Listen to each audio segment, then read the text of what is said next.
La iglesia nunca se trató de un lugar, sino de las personas que forman parte de esta familia espiritual. Y es por eso que semana a semana nos reunimos en diversas casas alrededor de nuestra ciudad. En los hogares buscamos que se promueva las relaciones unos con otros. Compartimos el pan físico en la mesa, pero más importante, el pan espiritual a través de la palabra. Es un espacio con mucho dinamismo en donde todos pueden aportar algo. Nuestra misión es que podamos ahí profundizar en la palabra, profundizar en la oración, en relaciones, y que podamos experimentar la vida de Cristo juntos. Si tú eres de Monterrey o de Chihuahua y después de ver estos videos nace en ti el deseo de formar parte de una comunidad como esta, la que tenemos en Hogar, te animamos a que tú hagas lo siguiente. Escríbenos un mensaje a través de nuestra cuenta de Instagram y ahí vamos a poder compartirte la dirección de nuestras reuniones. Aquí en Monterrey nos juntamos los domingos a las 12 p.m. en Zona Cumbres, primer sector, pero para más información, por favor, escríbenos. Estaríamos felices de conocerte. Y los animo a que puedan ser así, no me dejen sola. Y voy a comenzar con una pregunta. ¿Alguien aquí esta semana atravesó por algún momento de estrés? Ok, pueden levantar la mano, digan amén, amén. No se crean, no digan amén. Rechazo. Ok, ¿alguien puede definir esta última semana como una semana estresante? Así, no solamente como que tuvo un momento de estrés, sino como que fue una semana estresante, pesada, y ahí no levantaron tantos las manos, ok. Y tal vez en esta nadie va a levantar, pero ¿te has encontrado en temporadas, más allá de una semana, en temporadas de tu vida que dices, es una temporada estresante? El estrés y constantemente sale de tu boca, me siento estresado, estoy estresado, en la noche, ay, no duermo porque estoy estresado. Para los que estuvieron recientemente acá, un miércoles de reunión que tuvimos, no sé si recuerdan, estuvo aquí el apóstol compartiendo una palabra que ya está en YouTube, que ya pueden escuchar, y los animo a los que no estuvieron, por favor, escúchenla, porque vino a traer mucha revelación en los procesos de Dios para muchos de nosotros, aun cuando son procesos distintos. Pero al término de la reunión, mientras orábamos, Dios le dio una palabra a mi esposo que era que la manera en la que Dios desmantela el estrés es a través de la palabra. No sé si recuerdan. El desmantelador del estrés es la palabra de Dios. Y yo recuerdo que lo anoté muy segura. Ay, sí, amén, amén, qué bonita palabra. El desmantelador del estrés es la palabra. Pero no tenía idea que eso era solamente el comenzar de Dios para llevarme a experimentar realmente la profundidad de lo que esa verdad estaba diciendo sobre mi vida. ¿Qué es desmantelar? Me voy a ir un poquito técnica, no puedo resistirme a eso, me gustan a veces los tecnicismos, así que síganme. Desmantelar en su significado en Google dice derribar o desmontar algo, especialmente clausurar o demoler un edificio u otro tipo de construcción con el fin de interrumpir o impedir una actividad. Desmontar algo con el fin de interrumpir o impedir una actividad. Esos términos sí pueden mantenerlos en su mente. Pero luego vámonos a estrés. ¿Qué significa el estrés? Y les voy a dar algunas definiciones que me llamaron mucho la atención. El estrés es un sentimiento de tensión física o emocional. Puede provenir de cualquier situación o pensamiento que haga a uno sentirse frustrado, furioso o nervioso. El estrés se presenta comúnmente cuando sentimos que una situación, y esto es bien importante, que una situación escapa de nuestro control. Las personas que más tienden a estresarse son las que más tienden al control. Por eso yo soy una de esas personas. Entre más necesidad tengas de control, más vas a ser constantemente encontrado con el estrés, porque se presentan cuando sentimos que una situación escapa de nuestro control. Y finalmente, esta también me llamó mucho la atención, dice, se define como la reacción fisiológica del organismo en el que entran en juego diversos mecanismos de defensa para afrontar una situación que se percibe como amenazante o de demanda incrementada. Es la respuesta natural de nuestro organismo, natural, voy a destacar el natural, ya van a entender por qué, cuando percibimos que una situación va más allá de nuestras capacidades, cuando vemos que algo es amenazante, entramos en un modo de supervivencia, de defensa. Ese es el estrés, nos mete en un modo de supervivencia. Y yo aquí voy a empezar a ser bien vulnerable. Cuando me estreso, muchas veces ya no sé ni qué fue lo que me estresó. Ya nada más me encuentro en ese estado de estrés, pero ya perdí la línea de qué fue lo que me fue llevando ahí. Y a veces pienso que fue lo que pasó hace 5 minutos, que pudo haber sido que mi hijo tiró el plato y me llevó a explotar de estrés. Y digo, ¿cómo es que el plato me llevó a explotar de estrés? Pero realmente es porque ya no te diste cuenta el cúmulo de cosas que han estado llevándote a este punto. Por otro lado, también me he dado cuenta que el estrés es contagiable, tan contagiable. Yo soy de estas personas que cuando me estreso, no sé por qué tengo esta necesidad de sentir que alguien más se estresa conmigo, que no soy la única, y normalmente ese alguien más tiende a ser mi esposo. Entonces es de que, ¿cómo no estás estresado por esto? Y no puedo mantenerme con mi propio estrés porque quiero que alguien más lo comparta y sentirme bien de esa forma. Y tal vez hay otros que su estrés no lo hablan, no lo abren, pero eso no quiere decir que deja de haber un impacto, porque su cuerpo empieza a resentirlo. El silenciar todo eso, pero mantenerlo siendo una realidad en la mente y en el corazón, empieza a afectar el cuerpo. Entonces, la contractura, el dolor de cabeza, la migraña, el no poder dormir, todas estas son cosas que vienen y traen impacto del estrés emocional hacia nuestro cuerpo. El estrés cambia ambientes. Puede haber un ambiente tranquilo y si alguien empieza con un estrés, ese es capaz de cambiar la atmósfera de tu casa, de tu familia, de las personas con las que estás. En este modo de supervivencia personal, también tienes toda esta presión a buscar culpables, porque estás en modo de supervivencia y no sé si les ha pasado, pero tienes ganas de decir, ¿de quién es la culpa de este problema? Y estás buscando, y a mí también tiende a ser mi esposo el que quiero encontrarle como la razón de la culpa, y cuando no la encuentras, luego puedes empezar tú, es que fui yo, es que yo soy un bueno para nada, es que a mí no me salen las cosas, es que, y empieza ya una cuestión de condenación. El estrés distorsiona nuestra perspectiva, y principalmente o específicamente nuestra perspectiva espiritual. Es un bloqueo automático de la vida del espíritu. Y es por eso que en ese estrés parece que el fruto del espíritu no se ve por ningún lado. La paz es lo primero que se compromete, pero la paciencia, el dominio propio, el gozo, el estrés es un bloqueador de la vida del espíritu, porque anula la voz del Espíritu Santo, ya que el alma toma el control. El estrés es una evidencia de que quien está dirigiendo en ese momento nuestra vida no es el Espíritu Santo, es nuestra alma. Y para resumir, el estrés viene cuando, número 1, las cosas no salen como quiero. Número 2, hay mucha demanda que me pide un rendimiento natural que no tengo en mí. Y número 3, me topo con una situación que creo tener capacidad, pero a la vez me acabo dando cuenta en el camino que no, y es ahí en donde llega el estrés. ¿Alguien se siente identificado con esto? Ha sido una examinación de semanas en mi vida, porque realmente me di cuenta que el estrés empezó a convertirse en algo natural, o algo a lo que ya estaba acostumbrándome. Y Dios está tratando con cada área de nuestra naturaleza humana, independiente de Cristo, que no puede navegar en el reino, que no puede operar de acuerdo al Espíritu. Y esta es una de ellas. Tal vez para el mundo y para lo natural del mundo es una respuesta, vuelvo a la palabra, natural. Pero sabemos que nosotros ya no estamos navegando en una vida natural. Tenemos la vida sobrenatural del Hijo de Dios en nosotros, así que estas cosas ya no pueden ser parte de nuestra vida. Y vamos a continuar entendiendo el porqué. Este es todo un tema que yo creo que después vamos a poder abordar, pero Dios nos hizo tripartitos. ¿Qué quiere decir esto? Que nos hizo con 3 partes: espíritu, alma y cuerpo. Y sé que ya hemos hablado de esto. Mi papá recientemente compartió algo el mensaje que se llama la alineación correcta, que de hecho ya viene la segunda parte porque nos quedamos con ganas de escuchar más de esto. Pero en breve, resumiendo, Dios nos hizo como seres humanos con un espíritu, un alma y un cuerpo. El espíritu es esta parte con la que Dios se comunica con nosotros. Dios no se comunica con nuestro cuerpo en sí ni con nuestra alma. Dios se comunica con nosotros a través de nuestro espíritu.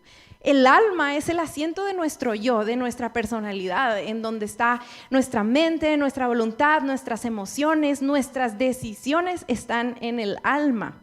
Y bueno, nuestro cuerpo es nuestro físico, lo que tiene contacto directo con nuestro medio ambiente. Pero ¿qué pasa? El diseño de Dios desde el principio es que la alineación correcta fuera espíritu, alma y cuerpo.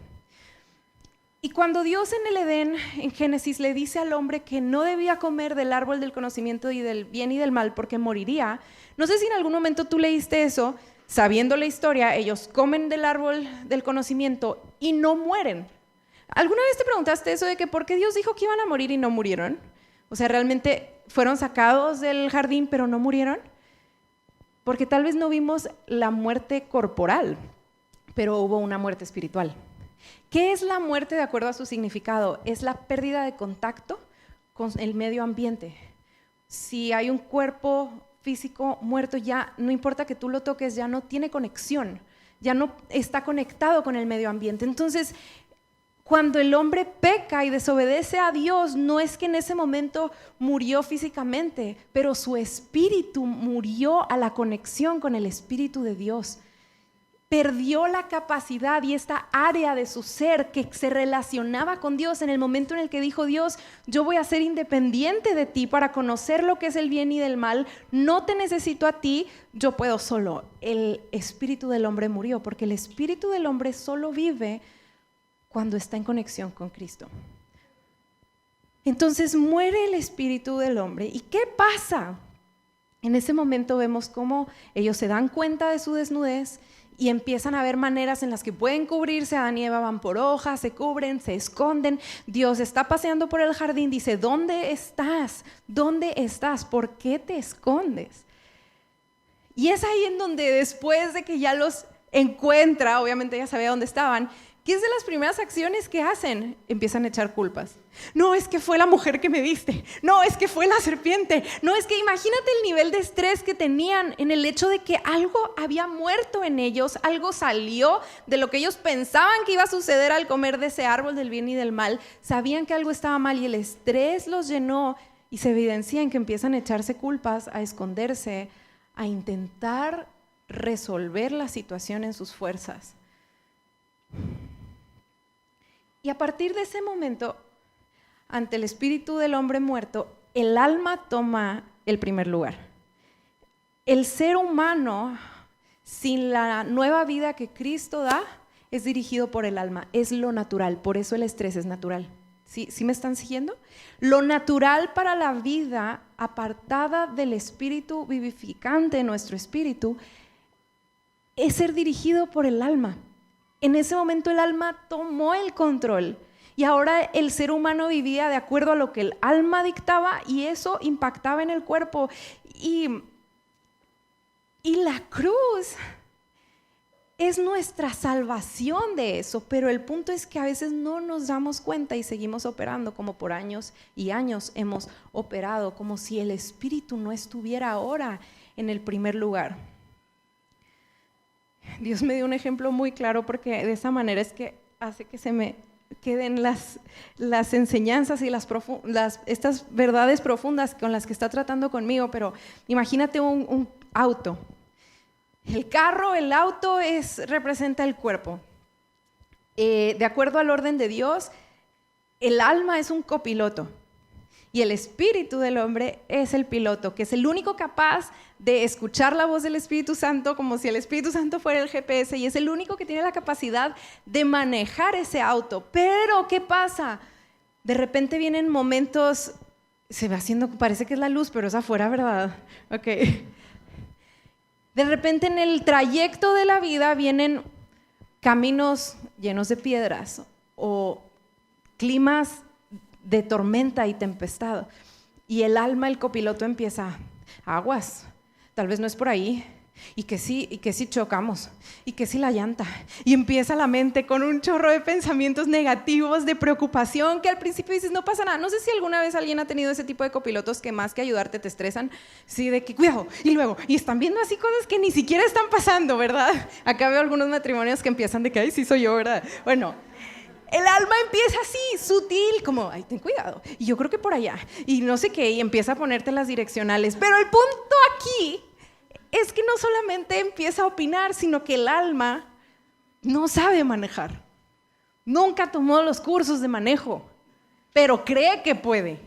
Y entonces en medio de todos estos pensamientos negativos y de ver la tempestad y todo, llega un punto en el que se acumula tanto que dice, ¡hasta aquí! Y entonces hace una locura y agarra el volante que traía el espíritu y empieza a decir, ahora yo los voy a llevar. ¿Y qué pasa? Descontrol total. Y el carro se vuelve un peligro para quien esté alrededor. Y el carro mismo, el cuerpo mismo, corre peligro porque el alma en su locura de preocupación dijo, ahora me toca a mí, yo sé cómo, y no sabe. Y así es cuando nos encontramos, cuando dejamos que el alma venga y tome el lugar que nunca le correspondió tomar. Porque el alma no puede escuchar la voz del Espíritu. El Espíritu le comunica al alma la voz del Espíritu Santo, pero no podemos saltarnos el Espíritu, y por eso es que estamos aprendiendo a cómo se vive la vida en el Espíritu, en esta nueva vida, esta novedad de vida, como dice la palabra. ¿Cómo desmantelamos el estrés?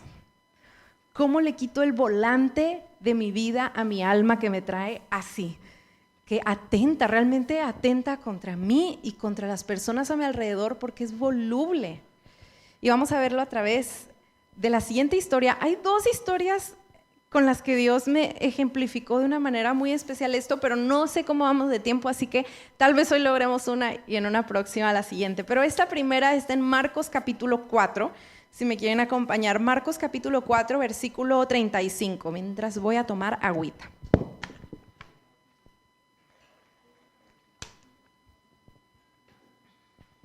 Olvidé pasárselas a los chicos, pero ahí están, mira, bien rápido. Que no se estresen, tranquilos. No hay estrés. Esto no superas la capacidad del Espíritu en ustedes. Ok, muy bien. Dice, ese mismo día, caída ya la tarde, paréntesis, venían de un día de mucho trabajo, nada más para que no venían de descansar, venían de un día de mucho trabajo. Y ese mismo día, caída ya la tarde, Jesús les dijo, pasemos al otro lado. Despidiendo a la multitud con la que habían estado trabajando por todo el día, lo llevaron con ellos en la barca como estaba, y habían otras barcas con él. Versículo 37. Pero se levantó una violenta tempestad y las olas se lanzaban sobre la barca, de tal manera que ya la barca se llenaba de agua. Jesús estaba en la popa, durmiendo sobre una almohadilla. No sé cómo dice aquí, estoy leyendo la misma. Durmiendo sobre, me encanta que especifica, sobre una almohadilla. No es como que se quedó, él preparó la almohadilla y se durmió.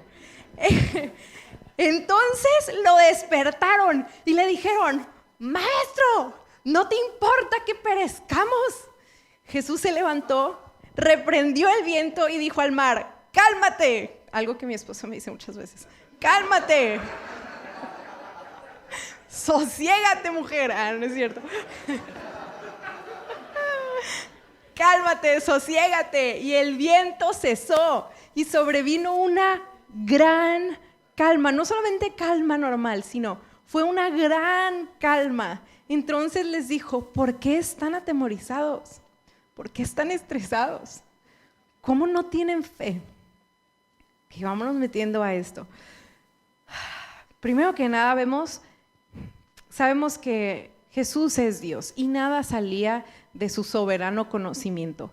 A él no se le fue la cuestión climatológica. Él no fue como, ay, vamos al otro lado. Híjole, nos tocó tormenta. Ay, mis chavos, perdón. No. Él sabía, era parte de la agenda del reino, que esa misma noche en donde iba a venir una tormenta, ellos fueran de un lado hacia el otro lado. No es como que, ay, no me di cuenta que los discípulos ya habían trabajado todo el día y están cansados como para aventarse una tormenta, mejor otro día les pongo la tormenta. No, él sabía la situación en la que venían los discípulos. Pero Dios operaba en la agenda del reino. Y la agenda del reino iba mucho más allá que solamente llegar a otra tierra física. Era un trato de formación constante con sus discípulos. Y Dios para ti y para mí, su propósito va mucho más allá de cuestiones de logros en la tierra. Es una formación en la tierra de nuestro corazón. Es una formación del Espíritu en nosotros. Por eso tenemos que entender, y me encanta el saber que a Dios no se le fue de la agenda la tempestad. La tempestad estaba agendada, tenía un propósito, tenía una razón de estar en ese momento sobre la vida de ellos. Número 2, podemos ver cómo la tempestad fue tomada por los discípulos.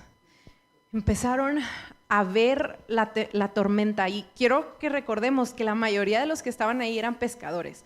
No era como que nunca se habían subido a una barca. Ellos sabían lo que era una tormenta, sabían en lo natural cómo navegar las tormentas. Probablemente muchos de ellos ya habían sobrevivido las tormentas. Entonces, en su capacidad natural se empezaron a hacer lo que se les había enseñado a hacer. A empezar a, no sé, tal vez agarrar algunos de los, ¿cómo se llaman? Yo no tengo idea, pero algo de las velas, agarrar cubetas, sacar agua, no sé qué tantas cosas comenzaron a hacer diciendo, nosotros podemos, pero de repente cuando el agua les empezó a llenar, empezaron, no sé si podemos. Y no sé, me imagino yo de repente a Leví, que no era un pescador, que era un recaudador de impuestos, así. ¿Qué hago? Él ha de haber sido el más estresado porque él sí no tenía ni idea de qué hacer. Y cuando me lo imagino pensando, cuando empezó a ver que las caras de los pescadores empezaron a cambiar, el estrés se le contagió, pero más rápido. Ha de haber sido como unas gallinas sin cabeza en esa barca, todos estresados. Y luego vemos el contraste de que Jesús estaba en la popa con su almohadilla, dormido. Y yo creo que ya llegaron al punto en el que ya se dieron cuenta que en sus habilidades naturales no la iban a hacer. Ven a Jesús y dicen, ¿qué le pasa que está dormido? ¿Qué no ve? Y entonces con todo su estrés dice que fueron, no fue uno, fueron como que se pusieron de acuerdo. Me imagino que dejaron ya sus intentos, sus cubetas y todo, y fue que vamos a despertar a Jesús a que venga a ayudarnos. Y le dicen, Maestro, ¿no te importa que perezcamos? Toda la cuestión almática, dramática, ¿verdad? Que no te importa nuestra vida. Y yo habría sido una de las de ese equipo de que no te importa el estrés que estamos viviendo y tú aquí dormido, queriendo contagiarle a Jesús. Pero para Jesús la tempestad era parte del viaje. Él lo sabía y por eso podía dormir. Y él sabía que esa tempestad, la risa un poco más tarde, por allá, pero es bueno. Jesús sabía que la tormenta era incapaz de detener la agenda del reino, que todavía tenía mucho por hacer con sus discípulos, que todavía él iba a ir a la cruz. Por eso podía descansar, porque él sabía el final de la historia y sabía que el final no era en esa barca. Cuando tú y yo conocemos el final de la historia, podemos dormir en la tormenta porque dices, ya está, esto es solo una parte. Y ¿sabes qué, iglesia? Tú y yo ya conocemos el final de la historia. Cristo ha vencido y nosotros hemos vencido juntamente con Él, y no hay nada ni nadie, ni lo pasado, ni lo presente, ni lo futuro, ni ángeles, ni principados, ni potestades, ni nada que nos pueda separar de Él y de la realidad de vida eterna que ya tenemos en Cristo.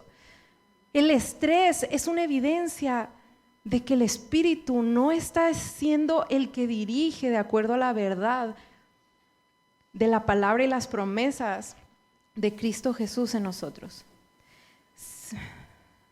Jesús durmiendo en la barca es el ejemplo de cómo es posible navegar las tempestades en nuestra vida. Cuando estamos conscientes de que el Dios creador del cielo y de la tierra está en nuestra barca, esté en nosotros y por nosotros. Eso nos permite dormir, aunque para el ser natural es una locura. ¿Cómo vas a dormir cuando está viniendo esta tempestad? Porque el Dios que vive en mí es el Dios sobre la tempestad. Y Él está en control. Así que si Dios te llamó a cruzar el mar de esta vida de fe, te puedo decir que Él te va a sostener, no importa las tormentas que vengan. Él lo dijo, en el mundo les dijo a sus discípulos, van a tener aflicciones, pero confiamos porque el Dios que venció vive en nosotros y nos invita a descansar con Él. Confiamos en que vamos a llegar al destino eterno al que nos ha llamado, porque Él ya lo entregó todo para que eso sea una realidad. Cuando Cristo, el Dios sobrenatural, está en nuestra barca, ya no es natural entrar en modo estrés y en modo de supervivencia, porque ya no sobrevivimos la vida, ahora la vivimos y la gozamos, porque ya la tenemos y estamos conscientes de eso. No tenemos nada que perder, iglesia, solo tenemos que ganar en Cristo. Y aun si esta barca se desgasta, si nuestro cuerpo se desgasta o inclusive se pierde, no se pierde en realidad porque tenemos resurrección de vida. No hay manera. Si Cristo está en nosotros, vamos a llegar. Y me encanta porque Jesús estaba dándoles una clase práctica a los discípulos. No tenían idea de las tormentas que les iban a venir después. A los discípulos conocemos mucho sus historias. Les tocó cárceles, les tocó tener enfermedades, les tocó muertes, les tocó persecución, les tocó cosas mucho mayores que solo una tormenta física. Pero Dios estaba preparándolos y enseñándoles cómo es que ellos iban a navegar, operando y trabajando en el reino de los cielos. Dios los estaba entrenando poco a poco en un proceso. Y eso es lo que está Dios haciendo con nosotros. ¿Qué hizo Jesús al despertar? Sabemos que lo que no hizo fue contagiarse con el estrés de los discípulos. ¿Pero qué hizo? Jesús habló. El desmantelador del estrés es la palabra hablada de Dios. ¿Qué hizo Jesús ante la tormenta emocional y física a la que se despertó? Jesús habló. ¿Qué hace Dios ante nuestro caos? Jesús habla. ¿Cómo desmantela Dios las tempestades en nuestro ser? Hablando. Cuando sientas que te hundes en la tempestad, en medio de la falta de control, Dios quiere hablar a tu espíritu. ¿Y qué les dijo en ese momento? Cálmate, sosiégate, sométete.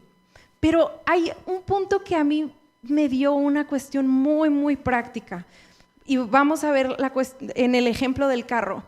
¿Qué puedes hacer para que ese carro que el alma está dirigiendo y es un peligro a su alrededor, deje de ser un peligro? ¿Qué haces cuando tu carro está fuera de control? ¿Qué buscas que suceda?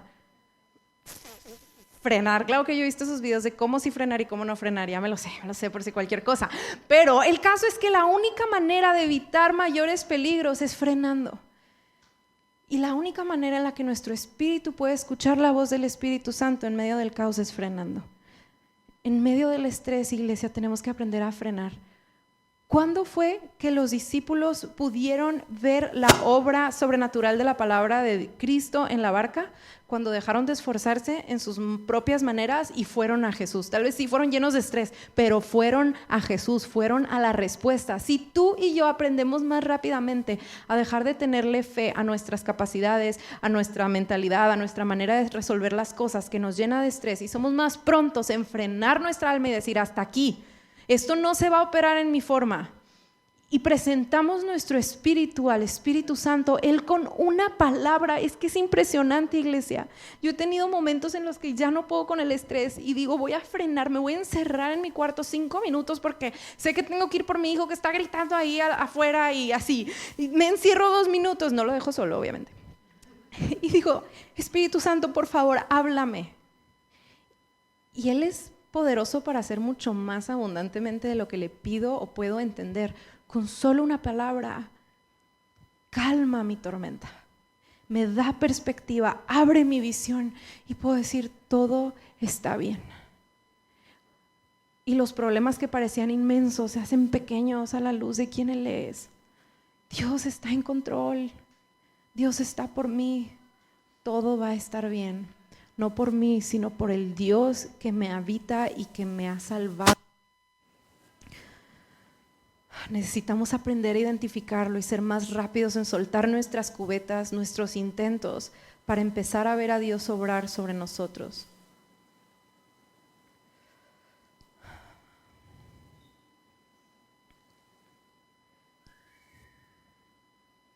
Alex, si me pudieras ir acompañando, por favor. Podríamos cantar la nueva, la que íbamos a cantar hoy, pero no cantamos. Ya la dejamos para una próxima. En mí podría ser la nueva, todos van a ser, ¿cuál va a ser? Ahorita la escuchan. El alma tiene toda la capacidad de afectar gravemente nuestro cuerpo y nuestro alrededor, como hemos hablado. Pero nuestro espíritu, unido al Espíritu de Dios, a la palabra, es aún más fuerte. Pero necesita quebrarse la manera del alma para que el espíritu pueda reinar sobre ella, sobre el cuerpo, y así procurar ambientes de fe y de realidad espiritual a nuestro alrededor. Voy a repetir esto. Es hasta que perdamos la confianza en nuestro propio manejo y nuestra propia alma. Es hasta que el alma es quebrantada en el punto de decir no puedo, que entonces vamos a empezar a ver la obra sobrenatural del Espíritu que viene y ordena nuestra alma, sosiega nuestra alma, ordena también nuestro cuerpo y cambia los ambientes a nuestro alrededor.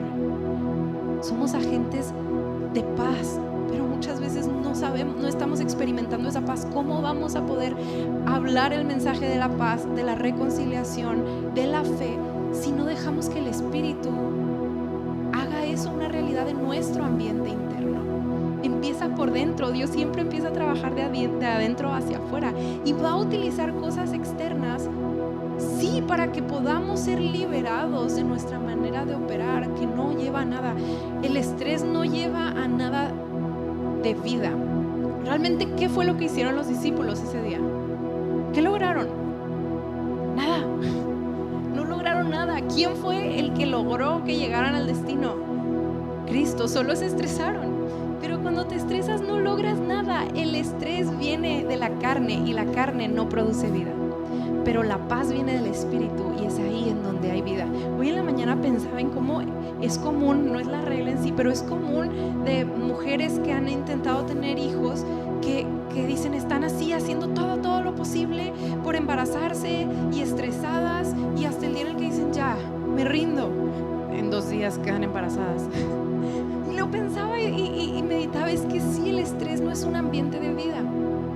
Nada de Dios van a hacer del estrés, porque es una evidencia de que estamos navegando en la carne. Pero gloria a Dios, porque la cruz es esa frontera. La cruz es en donde llegamos como somos y decimos, Dios, reconozco que no puedo más, reconozco que no puedo con esta tormenta, no importa que me hayan entrenado humanamente en esto. No se trata de entrenar el alma a cómo calmarse, se trata de decirle al alma, tú ya no vas a dirigir, ahora dirige a alguien superior, que es el Espíritu Santo unido a mi espíritu. Y tal vez vas a escuchar muchos mensajes motivacionales o diciéndote consejos para cómo puedes calmar tu alma, pero te voy a decir, no hacen una transformación real. Siguen basándose en el esfuerzo humano y siguen llevándote a estar cansado y cargado. Pero cuando experimentamos la realidad de la libertad que hay, cuando decimos ya no vivo yo, sino Cristo vive en mí, es entonces que es posible estar dormidos en una tormenta. Es una locura para lo natural, pero es una realidad para lo sobrenatural. Tú puedes dormir con Cristo en medio de las tormentas, cuando ya no diriges tú, sino te dirige Él. Y Dios quiere liberar a muchos aquí que con la más mínima nube en el cielo ya empiezan a entrar en un modo de supervivencia. Con el cualquier vientecito, cositas pequeñas, ya el estrés empieza a llevarlos a un insomnio, a un dolor de cabeza. Es posible vivir una vida de paz constante en un mundo inconstante, pero no es posible en tu fuerza. Y ese es el punto. Solamente es Cristo en ti. He entendido que la majo natural siempre va a tender a estresarse. Yo siempre me voy a estresar, siempre me voy a poner loca, siempre voy a cambiar mi ambiente. Así que por eso ya no se trata de voy a respirar nada más o voy a ver cómo puedo yo calmarme, me voy a poner a ver una serie o algo para calmarme, sino la respuesta es la cruz. Y el negarte a ti mismo y el negarte a tu alma dirigiendo no quiere decir, y quiero que entendamos entendamos bien esto. No quiere decir negar la tormenta. No existe, no existe, no existe, no existe. Eso no es real, eso no es negar. Ni tampoco quiere decir el negar el que sientes tristeza o el que sientes frustración o el que sientes molestia ante lo que está sucediendo. ¿Qué significa realmente tomar la cruz y negar nuestra alma? El no dejar que eso sea lo que nos dirija. Porque el alma como copiloto te puede decir, me siento así, pero eso no quiere decir que le vas a dar el control. Puedes escucharlo y atender la raíz de la situación a través de la palabra y de la exposición a Cristo.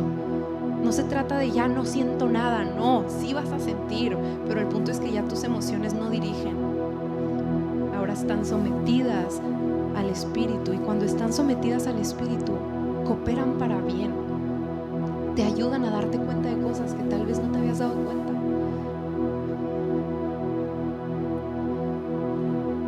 Quiero dejarles con una última cosa que creo que ya hablé, pero quiero acentuar para ahora que les va a tocar practicarlo, porque ya cuando Dios te habló la teoría, les digo, ahí viene el examen.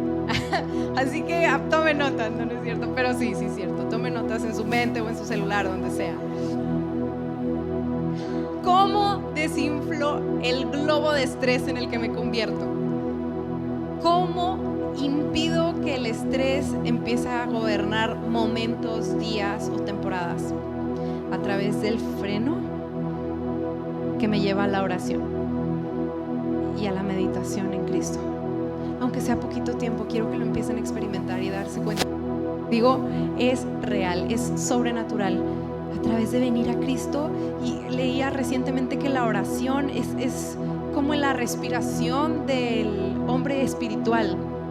Si no oramos, el hombre espiritual que queremos que se fortalezca no puede vivir. Sin la respiración no vivimos. Entonces la respiración es esta oración en la que venimos a Dios y exhalamos todo lo que traemos. Dios no se va a asustar de que le digas, es que siento esto y es que me preocupa esto, y es que Él mismo dice en la palabra, en Filipenses 4 dice, traigan a mí todas sus peticiones, por nada estén afanosos, sino presenten a mí todas sus peticiones con acción de gracias, y el Dios de paz guardará sus mentes y sus corazones en Cristo Jesús. Esto es, Él dice, tú ven y exhala todo eso que tu cuerpo no necesita, así como cuando exhalamos y soltamos lo que nuestro cuerpo no necesita. Tú ven y exhala todo eso que te preocupa, lo que sientes, lo que piensas, lo que no piensas, tráelo a mí.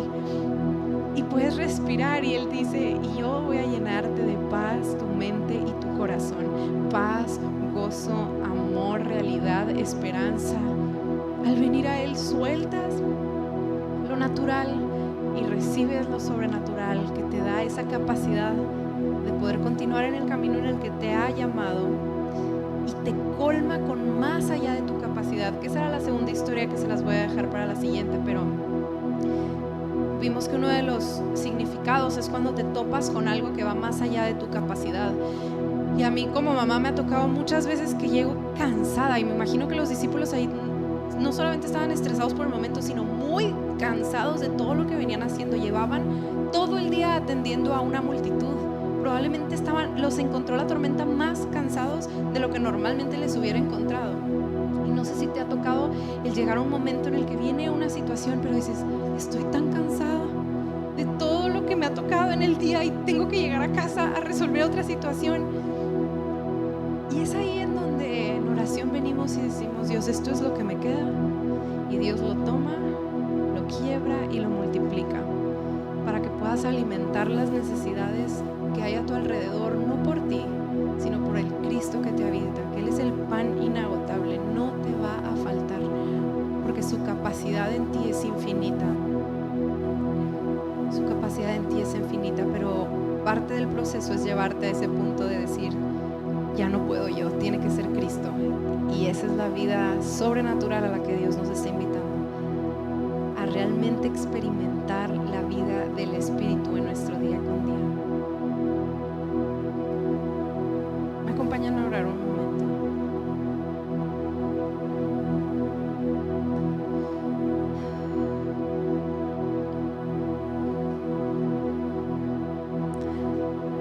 Voy a leerles rápidamente esto. La tormenta puede ahogarnos o puede purificarnos. puede estresarnos solamente o puede enseñarnos. Y todo depende de quién va a llevar el volante en ella. Y la cruz es nuestra única esperanza para que pueda ser el Espíritu el que la maneja. La sangre ya te perdonó de tu pecado, de tu pasado. La sangre ya te limpió de tu naturaleza incapaz, pero el agua de estas tormentas necesita venir a purificarte de lo viejo, de lo que ya fue perdonado, para quitarlo.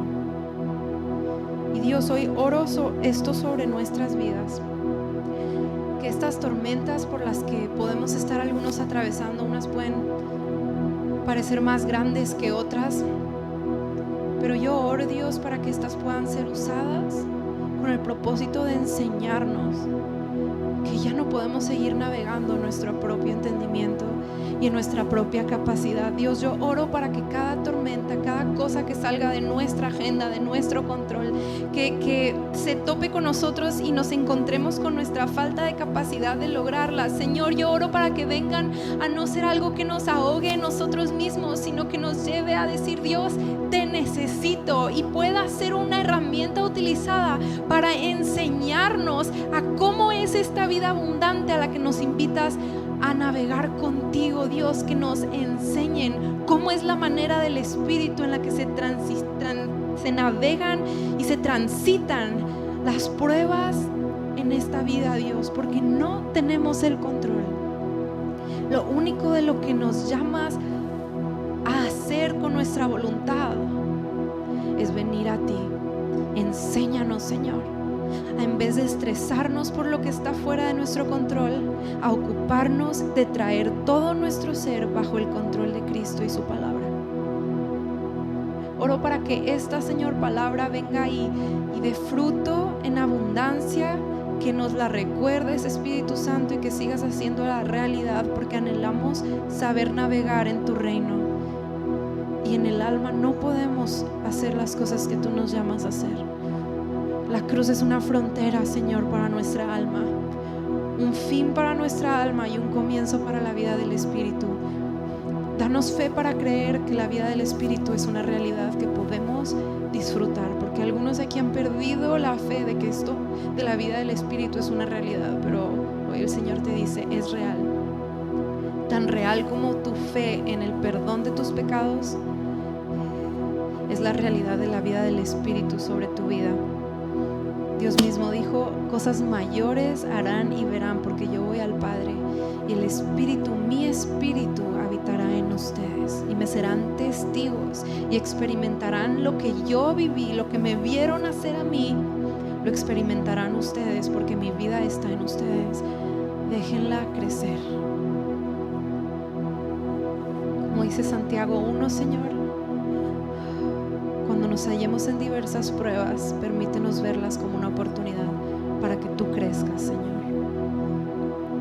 No yo, sino Cristo.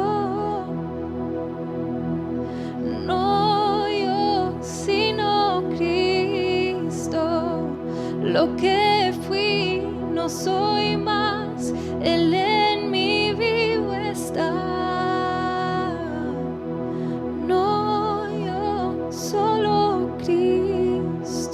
No yo, sino Cristo. No yo, sino Cristo. No yo, sino Cristo. Una vez más. No yo, sino Cristo.